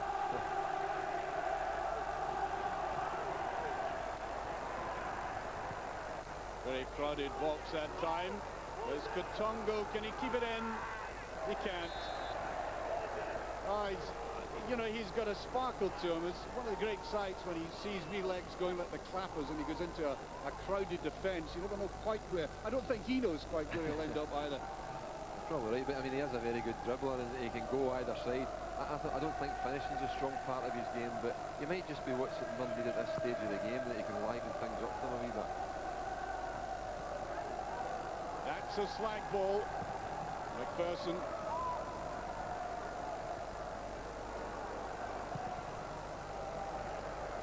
And up and under there, I think it's gone over, yes. Worked very carefully there by McLaren. Dargo. Still on it, still there. Oh, he did very well to get that ball down the line. Remarkable thing about him is how close to the line he works at times and wriggles clear. Good advantage by Kenny Clark there as well, Archie, and Craig Dargo almost through there, but another great saving block by Tommy Turner. Well, there's a lot of activity in that Saints dugout again. We shall see in a moment what's about to happen. They're looking like another substitution.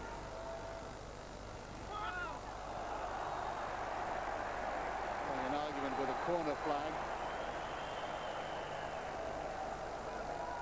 Another corner kick. Oh, Tommy Turner. Killie released him as a youngster, by the way, so he would dearly like to get revenge tonight. Holt is up again, and this time it is a goal kick. It's a good shot, Tommy Turner, because substitution, Archie. It's Hugh Murray. Hugh Murray about to come on. And Gary Bowman is off. Just about to say, we saw the shot of Tommy Turner there, yapping at the referee, and he is that type of player on the pitch. I was reading an article at the weekend there where he said he's calmed down a lot, Archie, but I think it's just a sign that he wants to win the game. Sort of latter-day Willie Miller sort of thing, eh? That type of player, yeah. With whom you played. Yeah. Well, Willie, I think, has been known to referee the odd game. And it goes, and that was a brilliant effort by McLaren. Difficult ball to take. I think that indicates the difference in the teams, Archie.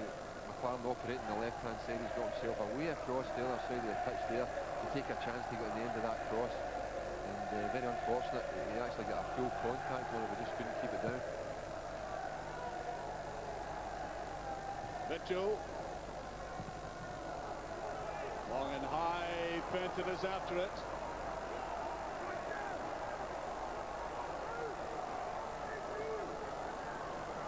Drawn into that very confined space again.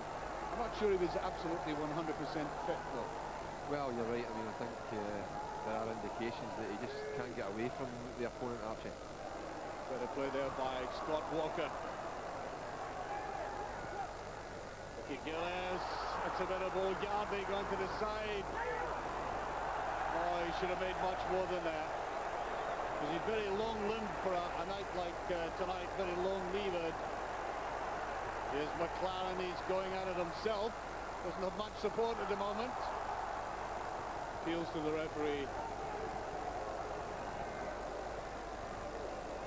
He just smiles. It's a very slight ball forward.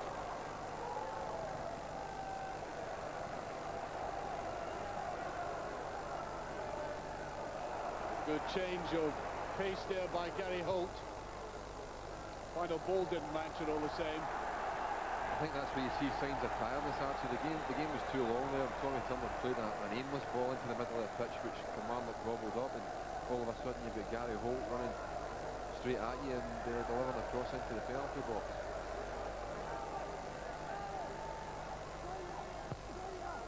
Down again. Poorish corner kick that time. Only infinitely better. Kitonga's running away here. He got the legs. He has indeed. He's still at it. Taking on Gus MacPherson now. Brilliant play by Kitonga. Tremendous recovery there by Gus MacPherson, though. He was turned almost inside out. What a little man. Yeah, that's the type of thing we were talking about. He's sent them both ways, but you know, credit to Kilmarnock. It's actually the incident further up the pitch there with Alan Mitchell, but Gus MacPherson ends up making a fantastic save and tackle here. Look, he's lost him. Back the other way, he's just about to get a shot on target, and Gus gets a left leg in. Corner kick. Far too wide. Down to Dargo. Situation he loves. He's away. Look at the pace of this wee player. Tremendous play by Dargo. Can he go all the way? He's trying it. Oh, what a goal! Oh, magnificent goal by Dargo, and no wonder. Broad smile on that face. Bringing on a very, very wet night The Kilmarnock support to the feet. That was one of the goals of the season. Oh, absolutely fantastic finish. I mean, to run that length of the pitch, Archie, and get that quality of composure on the finish. We talked about him earlier on, you know, slashing at one, but look at him, he's got his eye on the ball here. He knows exactly what he's doing onto his right foot. Sent the defender the wrong way, knows just he's got to hit it early, and he's curled it into the far corner. Tremendous. Quite magnificent. On any occasion, that would illuminate any game, and it certainly has there. I think the disappointing thing for St Mirren there, Archie, is that it came off their corner and they had a lot of bodies in the penalty box, and he's played it way beyond them out to the edge of the box, and you know, Kilmarnock have broke up the pitch and scored. And Kitongo giving the impression it was going to cause them a lot of trouble. Exactly. That's part of the game of football. One of the paradoxes. St Mirren looking as if they would mount that revival and suddenly finding themselves 2 goals down. They're from Kilmarnock, by the way.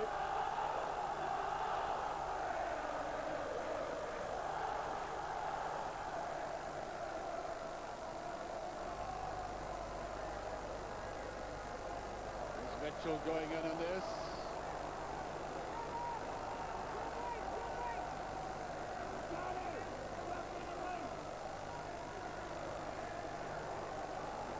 That's a bit of ball through now, Gillis.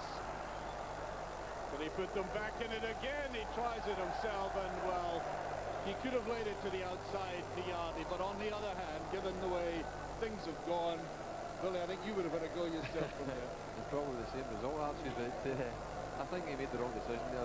Mark Yardley got himself into the shoulder of the last defender and was just looking for it to be slipped up onto his right foot, and he can be effective in that position. Another substitution, I think. It's Stephen McGarry coming on, and this time it is Fenton who's coming off. Stephen McGarry, fine young player. St Mirren youth, brought up through the youth scheme. Got a bit of pace. Saw him recently against Hibs. Came on late against Hibs in the league game we did at Love Street. Really impressed with him. But oh dear, they are up against it. Look at Dargo. Oh, he was held back there. Great play.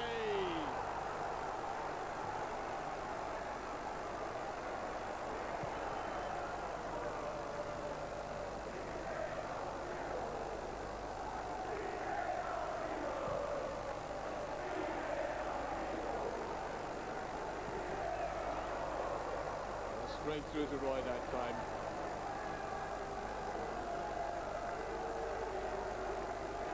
Looks to me as if Kilmarnock are about to substitute as well. And maybe not surprisingly, Cocard.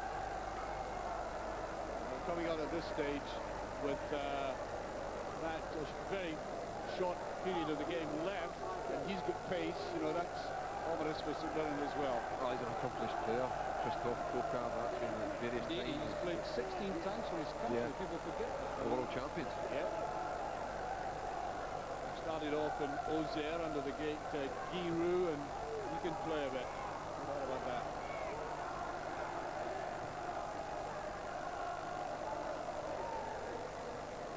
Line picks it up, Dargo goes for it again. And that Canero, I beg your pardon, Canero picked that up that time, and it was Canero making that little run down the right-hand side to the Canero.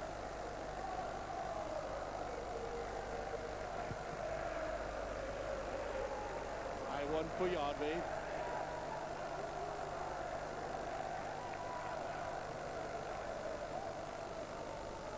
Well, we'll be talking about that goal tomorrow morning, don't worry about it. That will certainly catch the attention of the media. So it should. I think it's a bonus when you get that type of goal in the semi-final stage, actually in a big stage. That will certainly be there. Said that was his opening goal for Killie on Saturday, so he's coming good. Just the thing we spoke about, confidence is everything, completely in front players, and young Craig's displayed that in abundance tonight.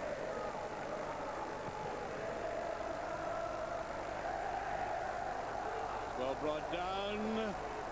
Just too many players ushering him out of the way.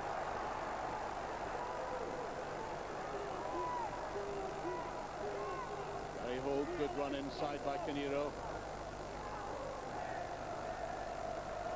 Way by Holt, he went for it late. Remember, this is the man that was seriously injured in the Hibs game and went over awkwardly when they beat Hibs in the League Cup, and he came back on Boxing Day. And he just got away with that. He's okay, I think. I think Ricky Gillis there is just indicative of a tired player that didn't want to match the run and just lunged in to try and stop him. Well, Cocard is going to replace Paul Wright. Paul Wright comes, I suppose, into the category of player who might like the rest from time to time. 33 years of age, signed in 95 from St Johnstone, and has been a great player, a great servant for the club. On comes Christophe Cocard. Ex-Olympic Lyon. Top scorer last season.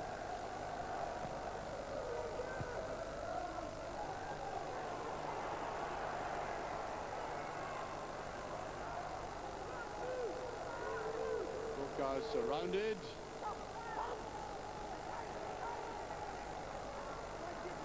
Here's Mitchell. Dargo this time, I think, pushing and shoving to try and turn it. Well, we're getting near the witching hour of selecting the man of the match. We'll be making that in the last 3 or 4 minutes of the game. Remember, you can enter that competition. Oh, there's Katongo. I think the wee man from Luanda got out of the way of Gordon Marshall there quite wisely. Wise decision, actually. I think, you know, that on another occasion may have been a wee half chance, but Gordon Marshall was so quickly off his line there and really nipped the situation in the bud. Looking there for Gillis.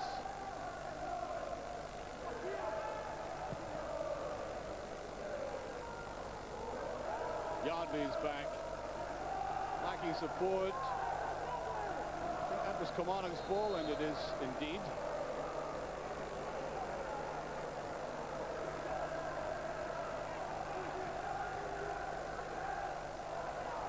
Yellow cards at the moment. Two for Kilmarnock, one for St Mirren. I think the referee's got that just about right, actually. Yeah, I think he's had a good game. Yeah. He's let play flow, and I worried a wee bit when the first booking came quite early, but the referee did very sensibly after that. Pecking a wee bit there, but well, that's the thing you tend to forget in a night like this, in a high-tempo game, that the referee needs to be fit as well.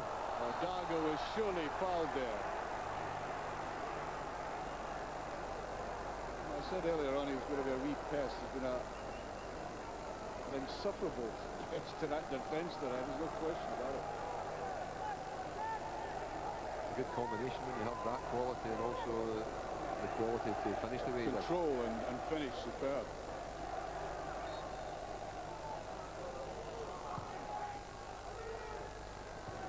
That's put down, it's in again. Canero comes up, finishes it off, and that's it.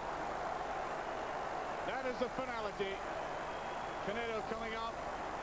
You heard Tommy Burns at halftime praising this young fellow here. He was in the right spot at the right time to put them to the sword.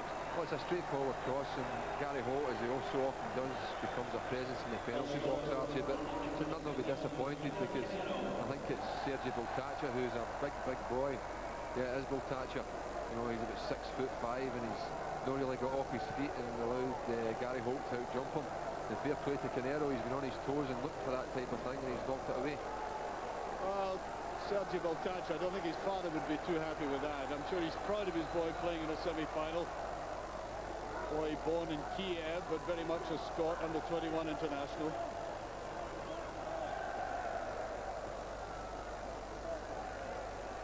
Well, to be absolutely honest, the scoreline reflects the way the game has been. Yeah, virtually from about 10 minutes into the game. Yeah, Kilmarnock have been comfortable actually, and really, you know, 11 minutes to go, 12 minutes to go. St Mirren will really feel that the final whistle was a bit more imminent than that, because it's a hard shift for them now for this last part of the game. You just wonder what happens to them at Rugby Park. Yeah, I mean, they play such good football. Yeah, I mean, I think we spoke about confidence in individuals. I think it's maybe confidence as a team that, you know, they've just never really got going at Rugby Park this season, and you know, they've had, I think, something like 6 defeats down there, which is unlike them, because you know, Rugby Park was a good venue for them last year, but you know, if they continue to play like this, I'm sure they'll end up taking it into their home form. Well, you know, the two teams that are playing tomorrow night, watching this, would say, if Kilmarnock play like this, they'll give either of them a really good game in a final.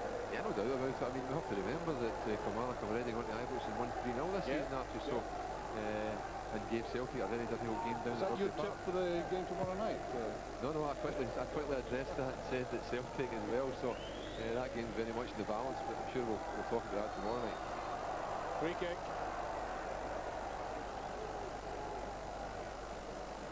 Remember, little time, you can see just about 10 minutes to enter the competition. CIS man of the match, 09009 115500, 09009 115500, and www.scottsport.co.uk on the website. And Dargo goes away with his pace, but even with his pace he couldn't catch that one. Billy will be in the next 5 minutes telling you who his man of the match is, and I think 2 subs now. Reilly and Fowler coming off. Dargo is coming off, and it's Harry Mitchell.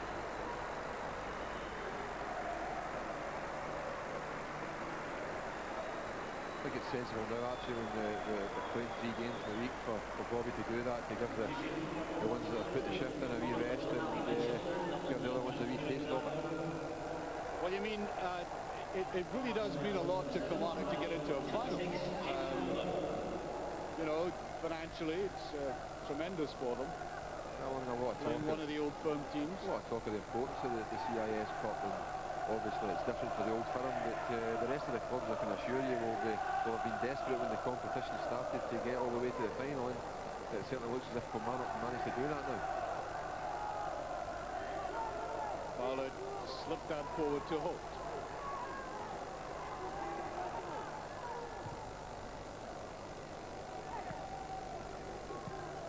Just thinking back, Billy, I don't think, personally, I don't think I've seen a better goal this season. No, as I say, it's 50 not quite an outstanding individual goal, having gone half the length of the field. Yeah, I mean, I agree with you. I think what we've spoken about the quality of football this year has been a bit better, and we've seen some good goals this year, but that stands comparison with any of them. That was a bit late, just edging him away. Fowler a little bit rusty yet, not properly warmed up to the pace of this game.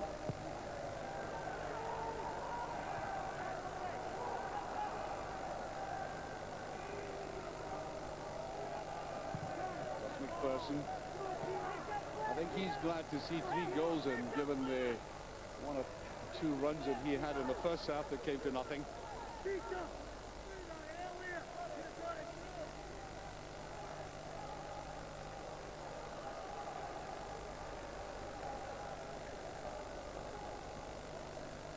Just out.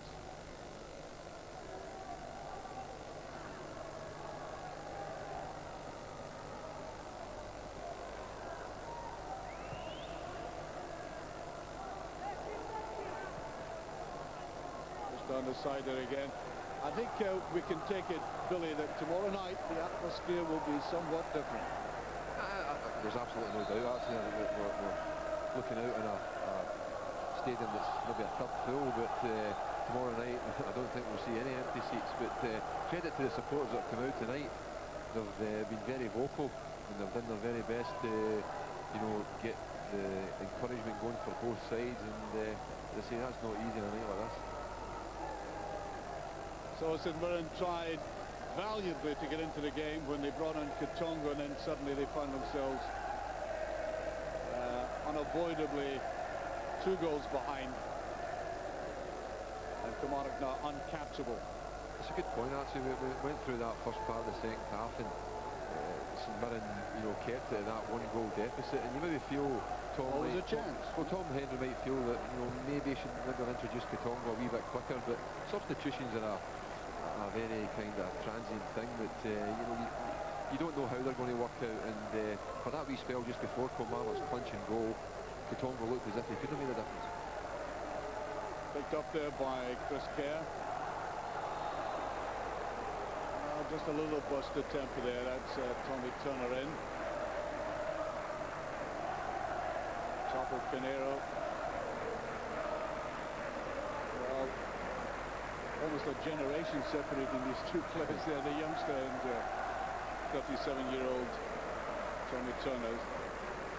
He's not let himself down tonight. Tommy Turner has performed very well. He has indeed, yeah. I think we were saying before the game that the heaviness of the pitch might take its toll, but on the other hand, he works in a limited area. Here's Katonga again. Cocard, who's pretty pacey.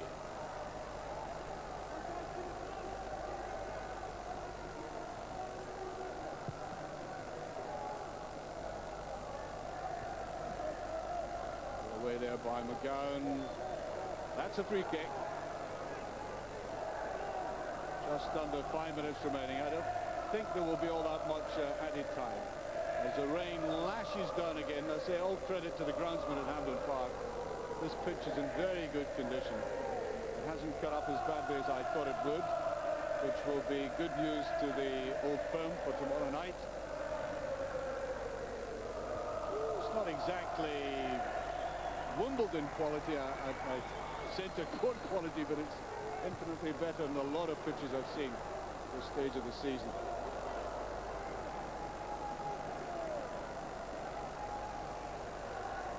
Would you pick out, before you get to your man of the match and announce it, pick out which will come, I think, not surprisingly, from the winning side? Anybody in the St Mirren team that has impressed you? Well, I mean, I think there are quite a few candidates on the pitch tonight, and the St Mirren side, I think Ludovic Roy has done nothing wrong. He had no chance for any of the goals. I think Tommy Turner, as we say, has been very accomplished at the back. And really, it's difficult to pick any front players from St Mirren. They've worked very, very hard, but they've been unable to make any impression in the Kilmarnock defence. But I think Kilmarnock have quite a few candidates, Archie. I think Kieran McGowne's come in and slotted in very well from, you know, a position that he's not played for well, let's put the public out of their agony, Billy. Who is your man of the match, your CIS man of the match? Well, I think most people will be in agreement that Craig Dargo just clinched it with the goal.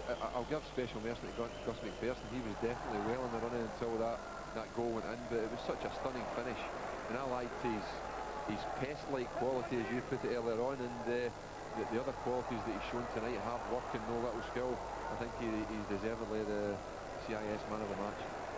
Oh, no disagreement about that. Well, there's the man you mentioned, Gus MacPherson, and there is the man of the match, resting after a great night. I mean, his tenacity and match to his ball control makes him, I mean, it must do Craig Brown good to see a young player like that with that ability. Yeah, well, I think he's had a wee shot in the 21s, Archie, and he needs to prove himself over a longer period at Premier League level, but he showed us tonight that he has ability. And that point you made earlier on about Kilmarnock in particular benefiting from playing at Hampden Park with the big wide spaces. Oh, look how effective he was taking the ball wide. Yeah, definitely. They've used that very much to their credit tonight, Kilmarnock, and it's been very beneficial to them, particularly. There's offside. Particularly, you know, they've got a man forward on the opposite side of the ball, Archie, and that's been the big thing, and they've been able to work the ball quickly over to that spare man, and he's either been able to get across into the penalty box or get a shot on target, and more often than not it's been Gus MacPherson, so I think he'll sleep tonight okay. Free kick to Kilmarnock, and we look forward now to the Old Firm meeting tomorrow night. Of course, a game you can see live on Scottish.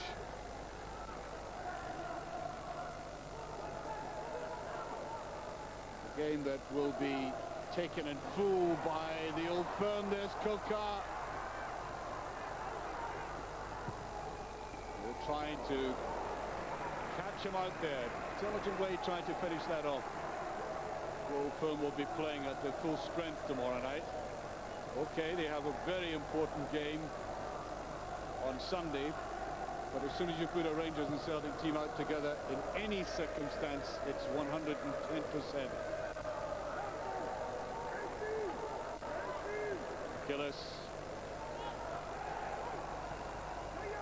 And coming up, this has been a good all-round accomplished performance by this Kilmarnock side.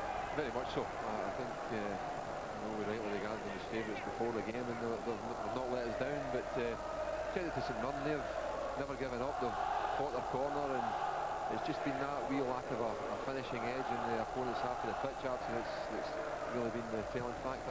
Yardley and Beltacha in there to use their height, but a solid phalanx there of the darker shirts, making it quite impossible for them. 2 minutes of stoppage time.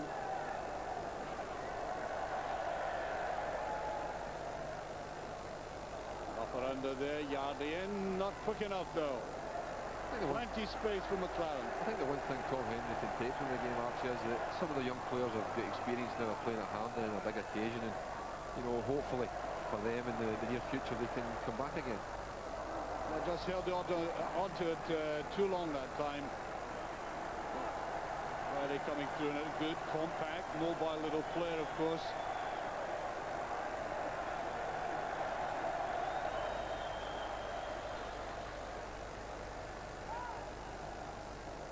Corner kick.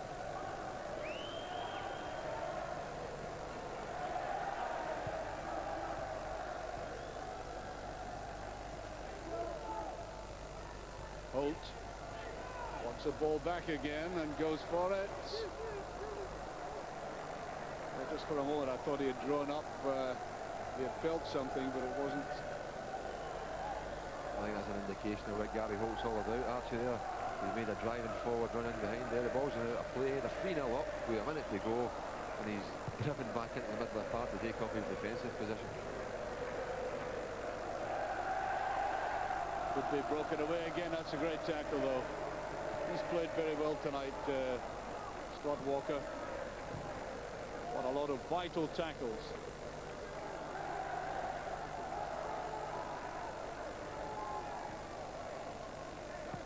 Well, Bobby Williamson got to the semi-final stage last year. Has gone one better as the referee brings the game to a conclusion. There he is, a satisfied manager. Well, Tom's team tried their best, but there's no doubt about it. Who the better team were in the night, Billy? Yeah, I think Kilmarnock, as I say, proved us all right, Archie. They won the game in the proper manner as well. They passed the ball and it was on to pass it. I think we're seeing the goals now, and some good goals, but the pick of the bunch, without a doubt, Craig Dargo. Andy McLaren there put the first one away with a terrific header. Well, that's how it all started, but watch this goal again. He took it from virtually the halfway line before driving it in. Great concentration, great balance, tremendous composure, and then Canero finishing it off there. That's how the goals came, and we look forward tonight to the stadium being crammed full for the Old Firm yet again. Any game between that pair will have you on the edges of your seats, and the man on the edge of his seat inside the studio, Jim Delahunt. Thanks very much, Archie. Tommy Burns and Mark Killie on the edge of their seats as well. Tommy, emphatic victory in the end for Kilmarnock. Yeah, I think so, and I think what we've seen tonight, Jim, is a team that's firmly established in the top half of the Premier League, and a team that is, basically struggling to stay there. St Mirren just couldn't match them in the second half, Mark. No, they just had no imagination. They had the long ball back to front, but no support for the strikers, and just lacked, I think, that imagination cost them the game. Yeah, well, there we are. Kilmarnock have booked their place in the CIS Insurance Cup final. More studio reaction and interviews trackside coming up after this quick break.